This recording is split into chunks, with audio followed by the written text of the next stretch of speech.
Good morning, everybody, or good evening. Well, I mean, it's 4:30 in the morning, so I mean, it's either good morning or you've been up too long, which I've probably been up too long. Tell you what a time to be alive. I was going to do this earlier, but I figured, why not come on and see how the live works. I imagine, um, I don't know who's awake. I don't know who's up getting ready for work. I know my dog's awake. That is for sure. But well, let's see. See how this is progressing here on. Does it even say I'm live or not? I don't know. I'm not sure. Anyway, how are you guys doing? What's going on? Um, what a time to be alive, man. It's really crazy. Um, so much going on in the world. And, I was watching the news. We all know what's going on over there. I was watching the news and, gosh, what have we allowed to happen? I'm wondering if the people are going to be in the chat. I can't see it, so I don't know where to look for that. But if you are in the chat, would love to talk with you. But it's really a crazy time. Seeing so many things happening and seeing it all at once. Have you guys noticed that? You guys notice that? I messaged a friend of mine. She's a politician in California, and there's even things. I saw something about how many wildfires there are. Like how many wildfires are going on? It is incredible. And the things that we're experiencing, whether it be individually or collectively, my God, they can be tiring, like so tiring. And I hear all the time, is this live on Instagram? I'm imagining it is. I don't know. Okay, now it is. Okay, there we go. So I'm imagining that there are people out there that, I mean, they're just tired. You go to work every day, you go do your due. And, if you really want to have a great day, especially if you're in traffic and you want to be really ticked off at everybody when you get into work, listen to any of the news channels. I would highly suggest that. You want a little boost, you want a little rush, you want a little go in there, and you're all, and do that. Probably not a good idea. But then again, what I would suggest listening to your favorite podcast, which of course is Work Your Career Wednesday. But but doing all sorts of things to help alleviate stress and help all of that. Look, I hear all the time about authenticity. Got to be authentic. Okay. Man, this lighting's really strange, but we got to be authentic. You want an authentic this, you want an authentic that. I would be so curious, and I hope someone out there, if we, I would love, wait, here we go. Comments. Okay. I would love to know if people really want authenticity. Like, do you really want it? Do you want authenticity to the extent that you are willing to accept hard truths? Because right now I see a lot of people that are kind of happy with a half truth. Because a half truth's a whole lie. So you're really in that position where uh, asking yourself the question, do I really want the truth? Or was Jack Nicholson right? You can't handle the truth. And then once you know it, once you see people for their authentic selves, so what are you going to do with that? I saw this great meme. This guy's name's Brad, which I have to say, great name, great name. But it said he was talking about how much freedom it is when you truly don't care what other people think. And my question is that the truth?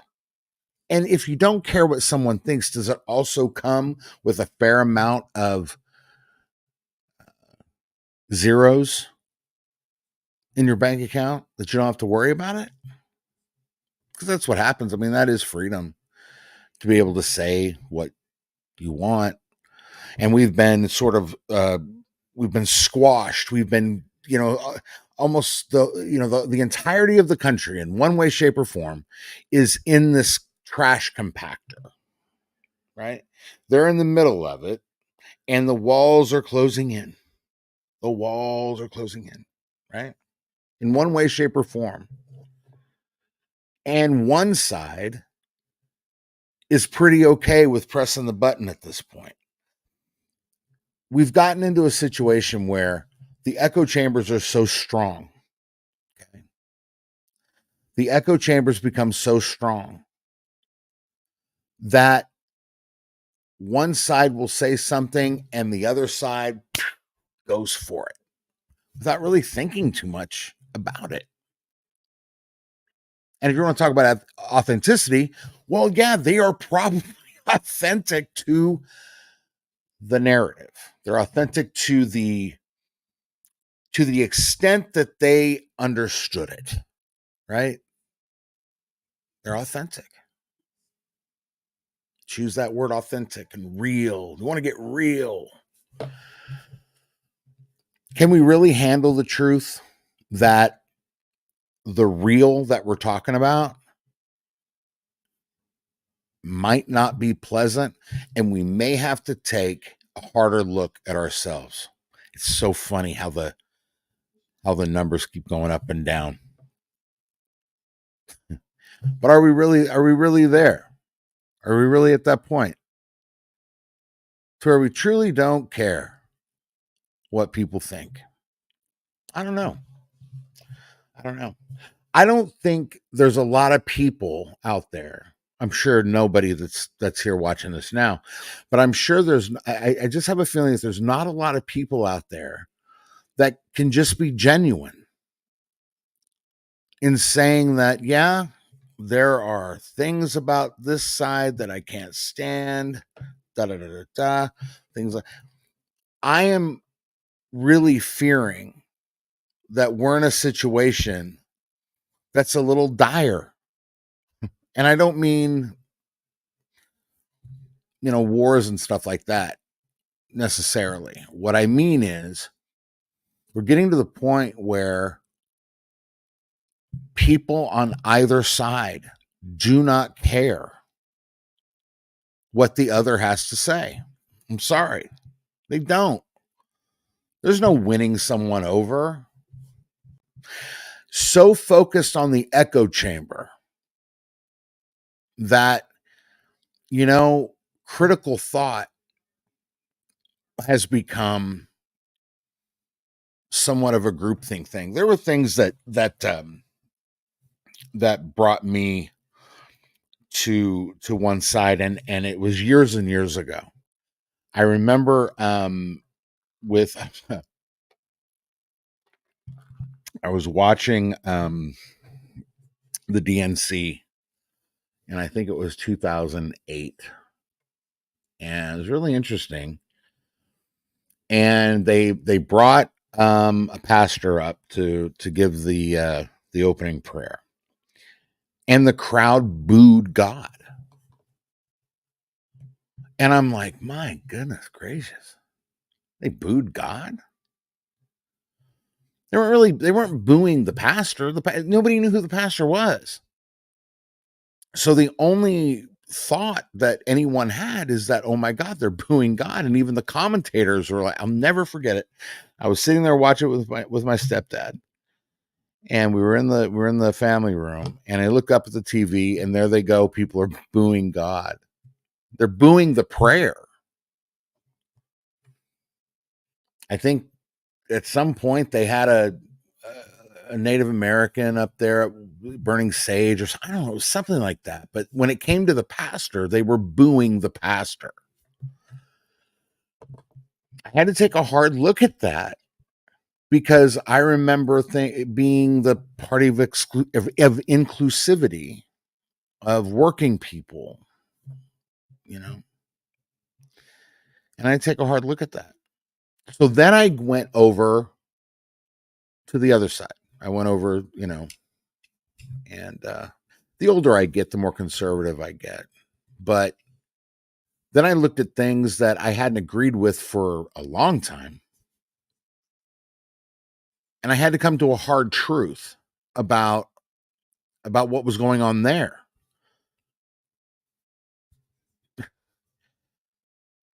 And what I found is that I didn't subscribe to a team.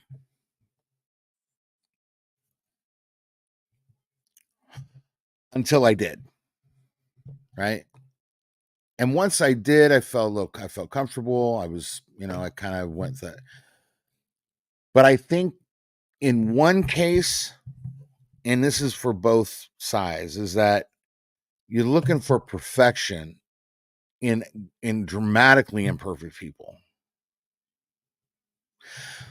Your people are looking for this sort of, I don't know, like the savior kind of thing, when really in my view there's only one, and it certainly doesn't end in the last name Harris, and it certainly doesn't end in the last name Trump.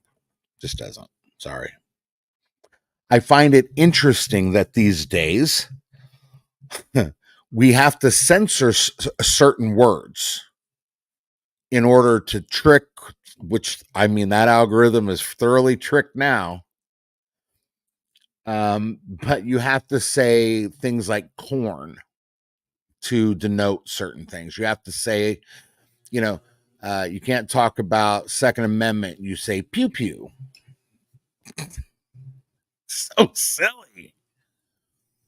So right then and there, on platforms that are designed to have us, I don't know, how do you say it?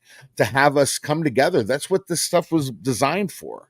It was designed to have people come together in a virtual market square. I am old enough to remember when Facebook was the Facebook, and you could only be a part of the Facebook if you went to a university. And then they had certain criteria that you had to follow. And boy, you better have had that, because you're not getting in unless you are in a university. So it was supposed to be like a global sharing of the college experience. Right. And I remember when they opened it up, I think it was in 2007, 2008. And I went back to Knoxville, Tennessee. This was in 2008. Gosh, 2008. And I went to Knoxville, and like my whole family was on Facebook. And you could give like these gifts. So Toblerone was one. So you could give people gifts. Didn't mean anything, couldn't do anything with it. But hey, I got a brick of Toblerone from my aunt. How cool is that?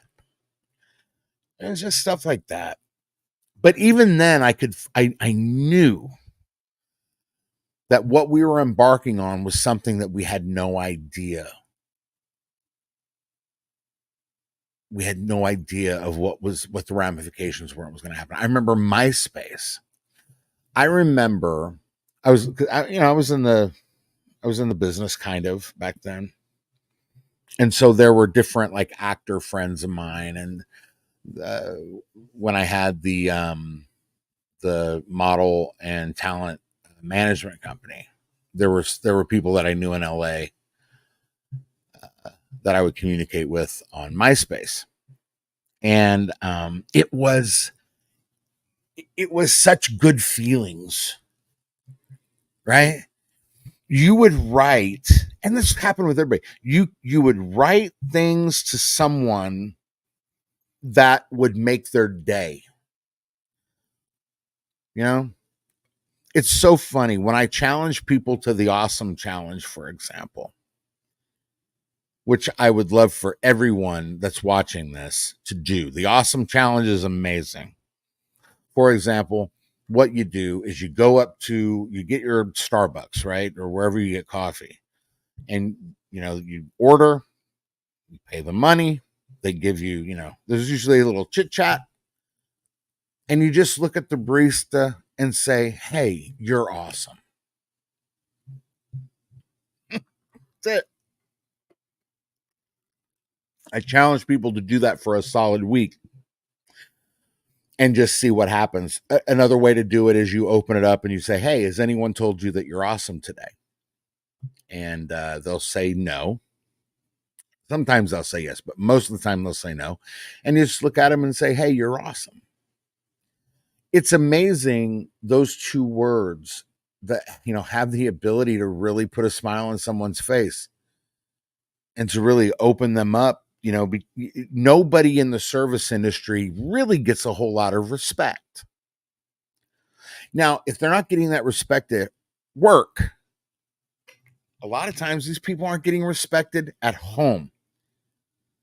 And the last thing they hear is that they are awesome, that they're worth something, that they're seen. They're seen, they're valued, heard, in two words. You took the time to do that. Well, that's what MySpace was. MySpace was, this opportunity to be almost overly nice. It was really a trip. It was really it was really, really cool. But I knew what was going to happen. I knew that at some point we were going to, because we're people, we always do. So you're going to divide into camps. I'm a Joe Rogan fan. I mean, gosh, I remember back then, Joe Rogan, gosh. He was doing like a YouTube-y, podcasty thing back then. Nobody knew what to call it. Nobody knew what it was. It was just him chit-chatting with his friends. And then there was other people that were, they're doing different things. I had my music up there. Gosh, I had some of my earliest recordings on MySpace. I think mine was, I kid you not, it was myspace.com/ the Brad Clark Experience or something like that. It's so funny because I was a huge Hendrix fan. It was Brad Clark Experience. And then to see that Joe Rogan did the same thing is just so funny to me. But anyway, so later on, I just knew that it was going to kind of go into camps. And people are really, they're hard pressed to understand. Work Your Career Wednesday it's a career show. The whole thing is designed to, like, if you're looking for a job, it's designed to put you in the mind, to really begin to understand the mind of the people that you're interviewing for and with. That's what it's for. If you have a job, it's, again, putting yourself in the mind of the leader of the place you work. Because chances are they're going to read the same books, they're going to have the same goals. I want to make money, I want to change the world, I want to make it a better place because my product is so awesome. I mean, at the end of the day. And all marketing is geared toward recruiting anyway. So my product is so awesome, my company is so awesome. I know you want to come work for us because we're so great. We're that good. And so it's a show that when you have that job, maybe sometimes you have to manage up. We have a great show with Nicole Adams, former Oakland Raiders HR coordinator, and she went on. There's a big thing. You can read all about her if you search Nicole Adams. She's been written about in the New York Times. It's a great story, and so good. I'm so proud of her. Carla Ty, she was the VP of HR and Ops for the Oakland Las Vegas Raiders. Really, really awesome. She's like a sister to me, and she's on there. There's different things. So if you have a job, if you have the job, if you're having trouble and you need to know how to manage up, you need to know any of that. How to get promoted, what their stories were that got them where. That's what the show's for. And then for the leader, for the CEO, for the executive vice president, for the VPs, everyone up from manager to C-suite. It's designed to help you get out there and make something happen within your company. We're going to spin off and we're going to do Work Your Career Extra, where we go on Reddit and we look at these posts about it's from Reddit to subreddit is recruiting hell. And there's a lot of mistakes people make and there's a lot of misunderstandings there. Anyway, all of that to say, the point is that we have a very clear direction, but we can't, as a show and as a team, look at the world we live in and not address it. So many recruiting podcasters and, all of these folks that were in recruiting or they were in HR in some way, shape, or form, and now they're out of it and they have a podcast and they're doing kind of what I'm doing. When I started this show, I looked at my competition landscape and I'm like, yeah, I really don't have any competition because I'm different than all of them. But they all sort of keep going with this idea that the world around them doesn't exist, that world events aren't reflecting at all in the job market. And hey, let me tell you, I've got great advice for you to get that next job. All right. Buy my course. Have you seen that? That's a really good one.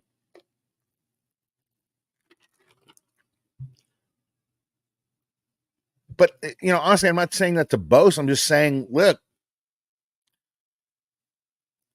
we can't have a show and not address the things that are happening in the world. Because the things that are happening in the world directly affect the workforce. And if you look at that and you don't know how to navigate that, it is going to come up beside your head and knock you so for a loop. It's going to be ridiculous. You want to find out how the job market is right now? Go to Reddit. Go to overly employed. Go to underemployed. Go to recruiting hell. You want to find out how it really is? Do that. I remember 2016. I had a defense contractor client, and President Obama slashed defense spending. So I was tasked with finding a PhD. Excuse me. Nobody's watching anyway. Well, there are a few people watching, and I love you. Thank you for sticking around. I don't know if you're the same people that started with me, but thank you for sticking around. I think I'm getting comments, but I'm not sure. Well, I don't know. Anyway, let me go back here. But defense spending was slashed. There was a lot that was slashed. And so again, I'm tasked with finding a PhD, and I got to pull him out of university to put him in this defense contractor doing research with the hopes that the money would be better. I had to do all that with $110K. $110,000? Really? And I got to tell you and let you in on a secret. I guess was a secret. I don't know. What's funny is that you have, and this is going to be fresh bread for I don't know, very few people that are watching this right now. Listen to me. This is the way it actually is. So if you're in defense, right? Or if you're in any kind of research that could be related to anything that could be used in the public market, the public square, public sector. And that means anything that serves the public, right? All of these people bid on these jobs that sector has, and there was a bill passed called the STTR SBIR. And what that does is that bill, it's a really amazing bill, but it gives companies, smaller companies, the opportunity to bid on projects that normally Raytheon would get, or I don't know, other people would get. Opens the door for smaller companies that are doing cutting edge, groundbreaking research to be involved in that too. But you can't work for those companies unless you're a citizen.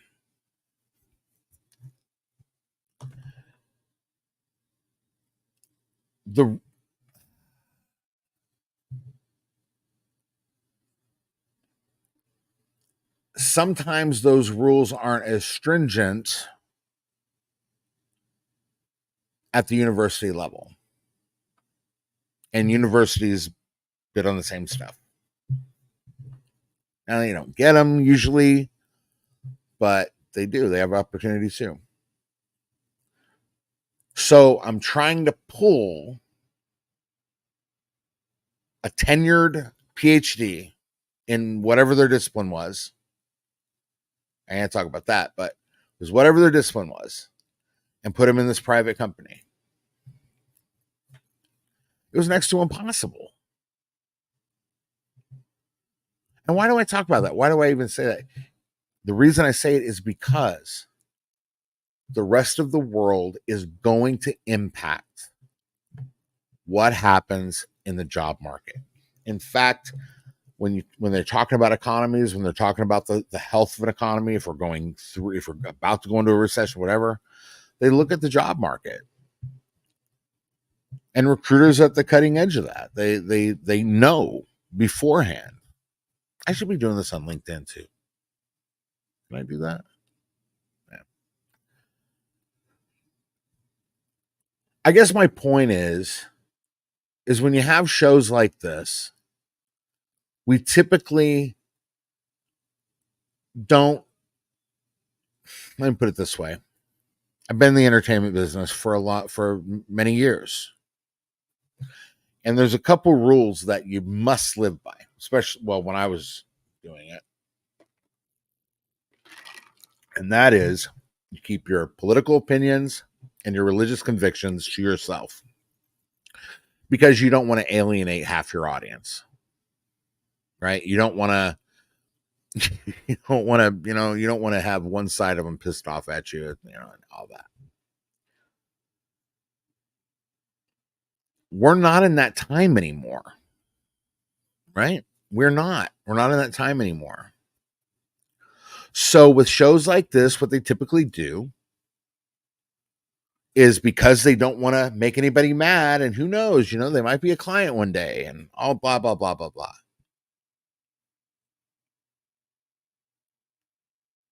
What they typically do is shut out the rest of the world, say, hey, it's a booming economy, this is what you should do, or hey, it's a tight economy, this is what you should do. But it doesn't ever, they don't talk about the gravity of what's happening in the world. And I think that's it's something that we're going to change on my show. Go to YouTube, go to Spotify, go to Apple Podcasts, go to iHeart, and we're on several more. But I think that I don't think there's a pendulum anymore. I think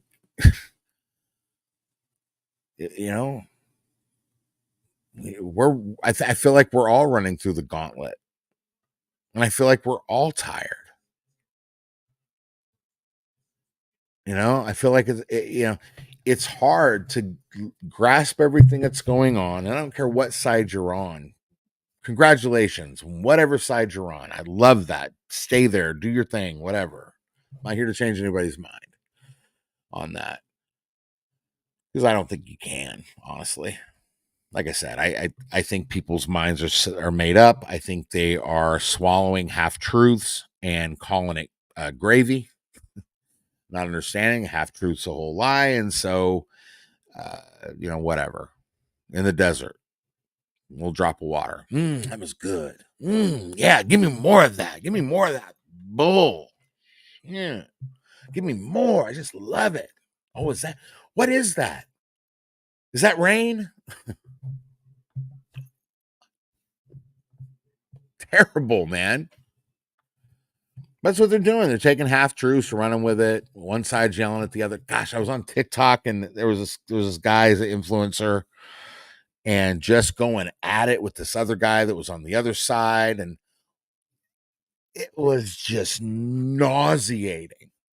So what do we do when we go and we have to go to work and we know that Lucy Liu is over there, and gosh, I can't stand what she has to say. How do we do that? Oh man, there's Bob. God, oh, can't stand him. All because of who they're going to vote for or who they're going to this or that. How do you navigate through that?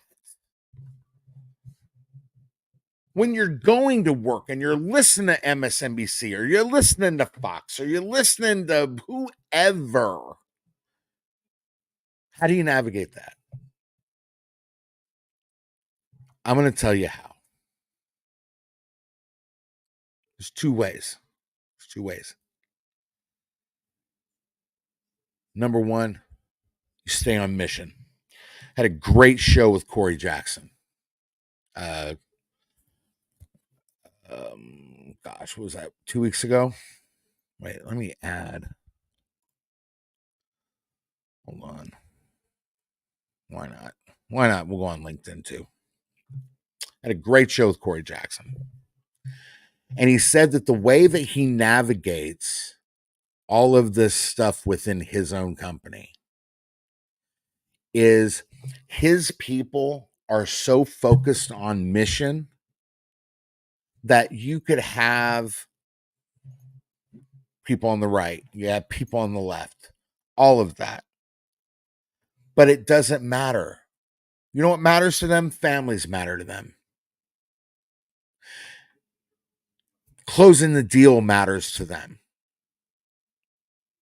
Geez, he's got people making plenty of money. Talking about a full-time wage for part-time hours. The way it should be anyway, if you're doing your job right in this business. I mean, if you're making 150 working part-time, imagine what you could do working full-time. I mean, let's do the math there. Probably close to $300,000 a year. Congratulations, you win. But they're so focused on mission, they don't have time for all of the stuff. Yes, they'll acknowledge it. Yes, they do this. It's amazing things. It's an amazing thing what happens when you don't have to worry about money.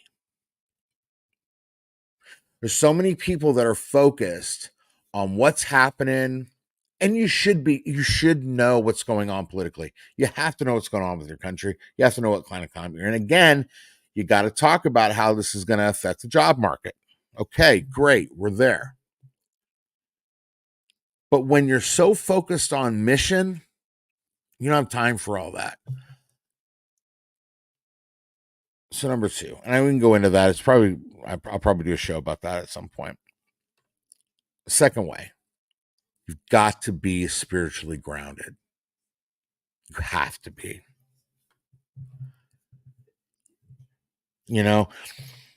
Everybody knows it and make no bones about it. I'm a Christian. My mom was a gospel singer. My dad was an evangelist. I am an award-winning Christian gospel recording artist. Okay.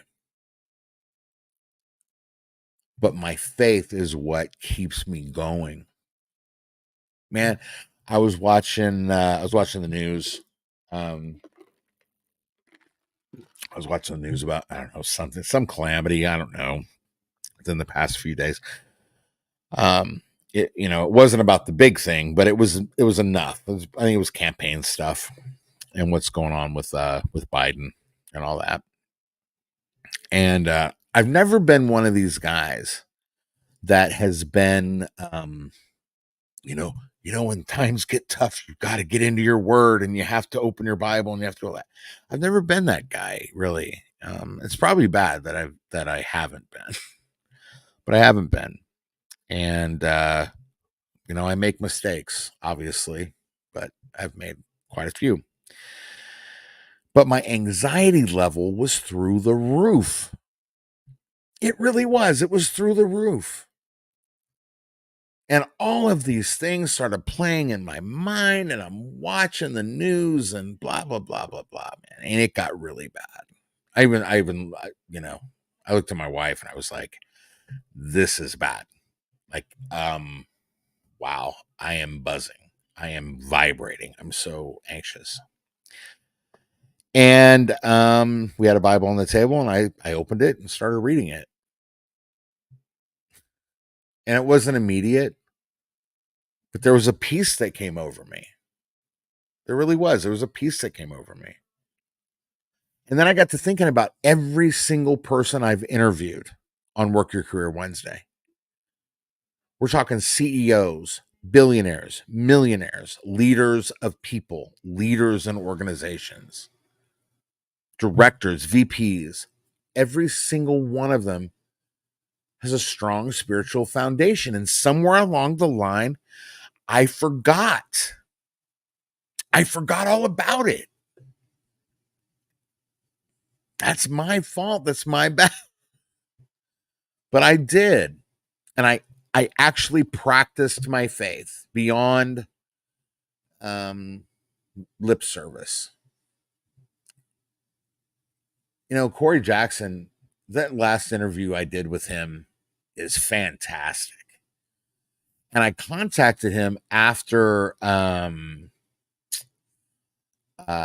he made this post about the tree and the fruit. Corey's such a great guy. His company, you're talking about, you go from NFL star to CEO of a recruiting firm. Unconventional, but really cool, right? Hand on the pulse of what's going on in the business right now, the recruiting business and the workforce, all of that. And he said what came to him was, we're the tree.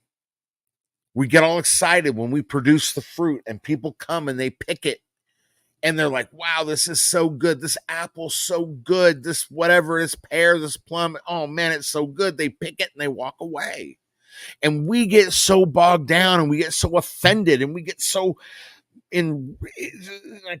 really anxious and enraptured in this anger because they didn't stay and appreciate the tree. The fruit gets all the glory. Would they really like me if I didn't play guitar? Wow, if I made some poor decisions and I lost all my money, do you think, will they still be around? No, they will not. And my God, it was so good what he said. He said, listen, we are the tree. We're supposed to produce. We're producing not just because it makes us feel good, but we're producing for other people. Get this in y'all's head this morning. If you're listening, listen to me. We are built to be of service. We are the tree. God made us for a purpose and a specific time and a specific place. We have gotten so caught up in making our first million, and then after our first million, making our second, our third. Now it's not cool to be a millionaire anymore. We've got to be a billionaire. And boy, it's all me and centered on me and me. And I don't know about you, but I got to be about me. I stand on me-ness.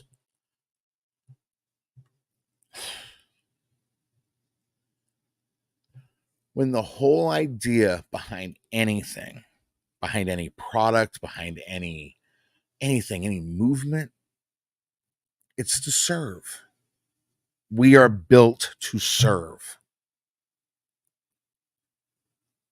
And we've forgotten that, especially now, when now we are divided into echo chambers.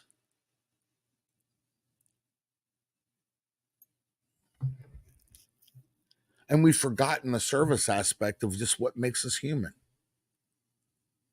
We're supposed to be the tree and produce the fruit. The people come, they enjoy it, they pick it, and then they go away. But they always expect us to do it again. I lost the light. Hold on. Well, I love these lives. These lives are great. I must be really hitting on something because of course I lost the light when that was going on. But it will not deter us. The point is the same. Hold on. The light dropped. Please, we'll be back right after these messages. Like in the back in the day when something happened, it was like beep. Anyway, there we go. We're back. But it was so good, and I really encourage you to go to YouTube or Spotify, Apple, iHeart, and go listen to the latest episode with Corey Jackson. It is fantastic. It is fantastic. Really encourage you to do that.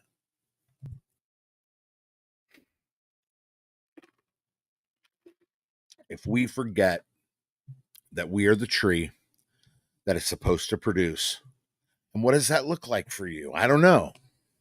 It might look different for everybody, but it's in the doing that makes it happen. It's in the doing that makes it great. It's in all of that makes things happen.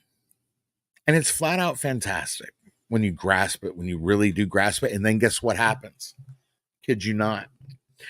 Once you do that, and once you really start to grasp being that tree, you don't have to worry about the money. Or who knows, maybe you're not a millionaire. Maybe you're barely a thousandaire, But if you're serving, here, let me put that down a little. The point is that if you're serving, gosh, there's really no place. There's it's the only place you can go is up, because it ceases to be about the money and it becomes about the life you're touching. Recruiting always, for me, I just thought I was so privileged to be able to do it. It was just so cool. Why? Why was it cool? It was cool because I got to be a real tangible part of somebody's life. I loved that about recruiting. I treated recruiting like I was representing an NFL athlete or a Major League Baseball player or something like that. That's why I treated it, and I loved it. And I still love it, actually, now that I'm back helping Jane's Physical Therapy find more PTs. Gosh, that place is growing by leaps and bounds. But anyway, you really get a chance to be a real integral part of somebody's life, and it's amazing. It's incredible. So today, if you're watching this, or if you rewatch it, or I don't know, whatever, I think the people that were going to watch it watched it. Maybe they got something out of it. Maybe they didn't. I don't know. I'm still trying to figure this out. But listen, instead of being all hyped up about what's going on your favorite propaganda network, instead of that, instead of being just going to the office and just righteously ticked off, stop. Just stop. Count how awesome it is that you get to go to work. Gosh, man, you get to go to work.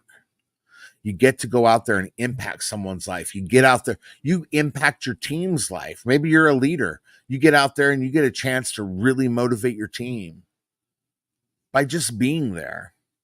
How about maybe you're a CEO and you're walking in the door. And of course, when you walk in the door, everybody kind of,